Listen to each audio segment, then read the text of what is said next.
Welcome to Capital Logic. Most people think they understand liquid death. How can water build a billion-dollar brand on heavy metal marketing? They don't. Today we are going beneath the surface to show you what's actually happening. If that kind of analysis is what you're looking for, like this video and subscribe now. Here's what the numbers really say. Liquid Death, a company selling plain canned water, achieved a $1 billion valuation by marketing itself like a heavy metal band, not a health drink. It sounds absurd, right? How did a simple product in a crowded market command such a premium and capture so much attention? Stay until the end. I'll break down 3 lessons from Liquid Death's playbook you can apply to your business this week. If you want business breakdowns you can actually use, hit subscribe and the bell. Mike Cessario wasn't your typical beverage entrepreneur. In fact, he wasn't really a beverage entrepreneur at all. Before he founded Liquid Death in 2017, Cessario was a creative director at Netflix, crafting slick, highly produced marketing campaigns for shows like House of Cards, Stranger Things. But he also had a deep, personal connection to the punk, rock, and heavy metal scenes, having played in bands and designed album art. He understood that world, its aesthetics, its ethos, and he saw something missing. Think about it. At a punk show, a metal concert, or an extreme sports event, what were people drinking if they wanted to stay hydrated without alcohol or sugary energy drinks? Water. But it was always boring water. Plastic bottles of Dasani or Aquafina, utterly devoid of personality, completely out of sync with the rebellious, anti-establishment vibe of the event itself. Cessario realized there was a gaping hole in the market, a massive, underserved demographic that wanted a healthy hydration option, but also craved a brand that spoke their language. A brand that wasn't just not corporate, but actively anti-corporate. He saw an opportunity to create something that would make people feel like they were still part of the counterculture, even while making a healthy choice. This wasn't just about selling water, it was about selling an identity. So, in 2017, Liquid Death was born. But it wasn't just the idea of edgy water it was how Cessario decided to execute it. He didn't just want to be different, he wanted to be disruptive. He wanted to make people do a double take. And that meant crafting a brand identity so extreme, so unapologetically in your face, that it would force a reaction. From the very beginning, Liquid Death embraced a heavy metal aesthetic that was unlike anything else in the beverage aisle. The name itself, Liquid Death, is a contradiction, a darkly humorous oxymoron. Their core product isn't just water, it's mountain spring water from the Austrian Alps, presented with a skull logo, Gothic lettering, and slogans like "Murder Your Thirst" and "Death to Plastic." This wasn't accidental. This was a deliberate, psychological strategy. Cessario knew that the traditional beverage industry, dominated by giants like Coca-Cola and PepsiCo, had conditioned consumers to expect certain things from water: purity, serenity, images of pristine mountains, and smiling families. Liquid Death flipped that script entirely. They leaned into the taboo, the provocative, the slightly dangerous. Why? Because they understood that for a certain segment of the population, blandness is the ultimate turnoff. Corporate slickness feels inauthentic. By embracing an extreme, almost satirical aesthetic, Liquid Death signaled to its target audience, "We get you. We're not like them." The aluminum can itself was a crucial component of this identity. It looks like a beer can, an energy drink can. It blends seamlessly into a cooler at a concert or a party, allowing someone to hydrate without feeling like they're drinking something boring. It's a statement. And importantly, it's a statement with substance. While traditional bottled waters contribute to the plastic crisis, with only 9% of plastic bottles actually getting recycled in the United States, according to the EPA, Liquid Death cans are 100% recyclable. This wasn't just a marketing gimmick, it was a core tenet, giving the death to plastic tagline real environmental weight. They weren't just selling water, they were selling a solution to a problem, wrapped in a rebellious package. But how do you take an idea this outlandish and turn it into a real business? You start by making noise. A lot of noise. Cessario, with his background in viral content creation, understood the power of the internet to bypass traditional advertising gatekeepers. Before Liquid Death even had a physical product on shelves, he launched a mock commercial in 2018. It featured a metalhead chugging a can of Liquid Death, then having his head murdered by the refreshing liquid. It was grotesque, hilarious, and instantly shareable. It went viral, racking up millions of views and generating a buzz that money couldn't buy. This wasn't just an ad, it was a proof of concept. It showed there was an audience hungry for this kind of subversive humor and anti-establishment branding. This early viral success was critical. It proved to investors that liquid death wasn't just a crazy idea, it was a marketable crazy idea. In 2019, the company secured its initial funding round, raising $1.6 million from prominent investors like Velvet Sea Ventures and Circle Up Growth Partners. This capital was the fuel they needed to move beyond viral videos and into actual production and distribution. They started small, focusing on niche markets where their brand would resonate most deeply. Tattoo parlors, independent music venues, extreme sports events. These weren't just sales channels, they were authenticity validators. If Liquid Death was cool enough for your favorite tattoo artist or band, it was cool enough for you. This grassroots approach, combined with their relentless online presence, quickly built a dedicated following. People weren't just buying water, they were joining a movement. They were sharing cans on social media, treating the packaging as a status symbol, a badge of honor. Liquid Death wasn't just selling a product, it was selling a story, an attitude, a lifestyle, and crucially, it was doing it at a premium price point. A 19.2-ounce can of Liquid Death typically retails for $1.99 to $2.49, far more than a standard plastic bottle of water, putting in the same price bracket as energy. This wasn't a bug, it was a feature. It signaled quality, exclusivity, and that consumers were willing to pay for a product that aligned with their values and offered a unique emotional connection. By the end of 2019, Liquid Death had officially launched and was making its way onto shelves slowly but surely. They had proven that a heavy metal aesthetic could sell water, that a provocative brand could build a loyal community, and that there was a massive opportunity hiding in plain sight, waiting for someone bold enough to murder the thirst of a generation tired of corporate blandness. But this was just the beginning. The real challenge and the real growth was yet to come. How do you scale a cult brand without losing its soul? How do you go from niche appeal to national distribution, and from millions in sales to hundreds of millions, all while staying true to your extreme roots? But the story doesn't end with just still water and shock value.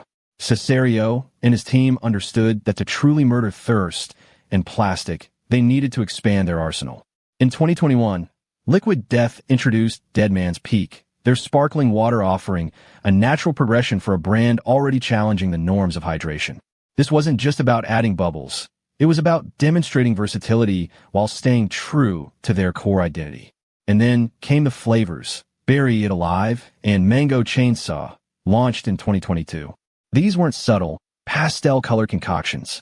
They were bold, aggressively named, and instantly became top sellers, proving that their audience wasn't just buying into the aesthetic, they were buying into the taste and the experience it promised. This product diversification was strategic, but it was inextricably linked to another, perhaps even more critical, pillar of their brand: environmentalism. From day one, Liquid Death's aluminum cans were touted as 100% recyclable, a direct jab at the pervasive plastic bottle industry. Their Death to Plastic tagline wasn't just marketing fluff, it was a mission statement. And the numbers back it up. While plastic bottles have a dismal 9% recycling rate in the U.S., according to the EPA, aluminum cans are recycled at a much higher rate and are infinitely recyclable without loss of quality. In 2022 alone, Liquid Death put its money where its mouth was, removing an impressive 150,000 pounds of plastic from the environment through partnerships with organizations like Five Gyres and the Plastic Bank. This wasn't just good PR, it was a genuine commitment that resonated deeply with a segment of consumers increasingly disillusioned by corporate greenwashing.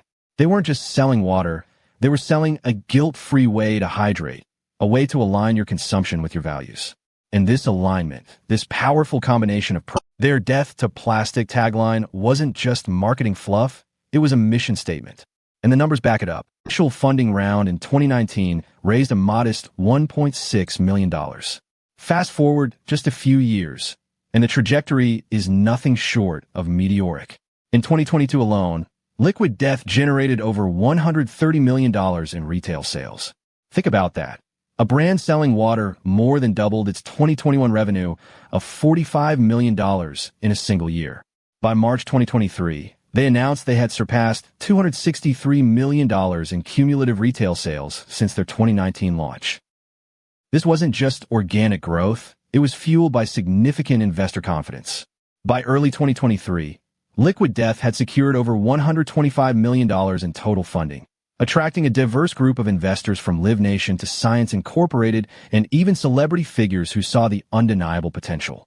This culminated in a Series D funding round of $70 million in October 2022, which propelled Liquid Death to a staggering valuation of $700 million. A $700 million valuation for a company selling canned water. It sounds almost absurd, doesn't it? But it's a testament to the viability of their niche strategy, proving that the market was far larger and more receptive than traditional beverage giants had ever imagined. How did they achieve this kind of market penetration? It started with a very deliberate, almost counterintuitive distribution strategy.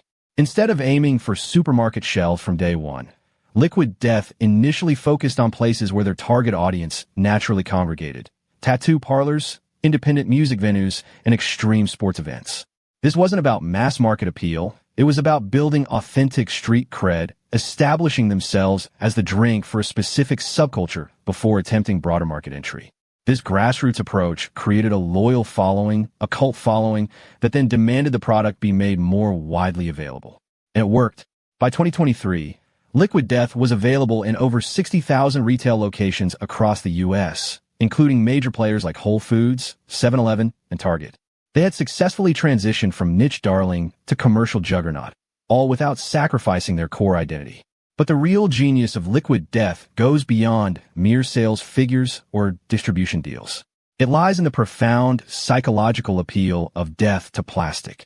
Mike Cessario famously stated in a 2022 interview, "We're not selling water, we're selling an identity and a lifestyle."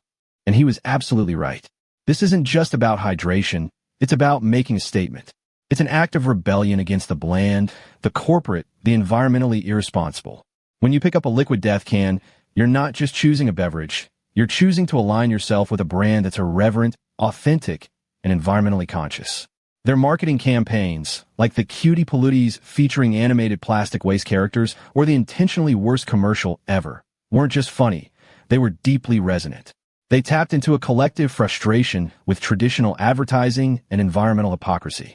Their social media strategy isn't about pushing product, it's about creating content that people want to share.